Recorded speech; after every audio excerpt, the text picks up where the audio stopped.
দীর্ঘ 4 বছর পরে আবারও স্পাইডারম্যান সিরিজের নতুন পর্ব নিয়ে হাজির হয়েছে তার অফিসিয়াল ট্রেলার মুক্তি পেয়েছে সোশ্যাল মিডিয়ায়।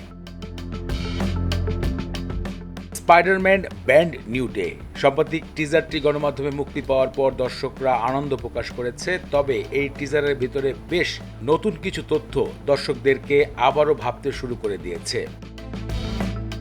সম্প্রতি টিজারে চোখে পড়েছে স্পাইডারম্যানের নতুন শক্তি অর্জন হয়েছে, যার ফলে তার বিভিন্ন সমস্যা দেখা যাচ্ছে টিজারের ভিডিওতে।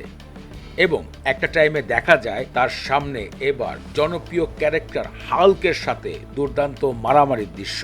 তাহলে ঘটনা এবার অন্য এক মোড় ঘটতে চলেছে।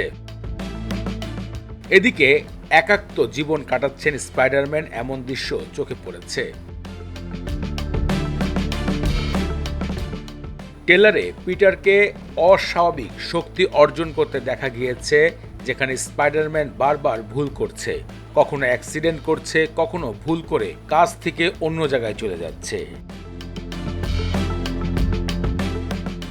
গণমাধ্যমে নিশ্চিত করা হয়েছে আগামী 31শে জুলাই বিশ্বজুড়ে সিনেমাটি মুক্তি দেওয়া হবে Spiderman band new day. I'm losing my mind. I am totally out of control.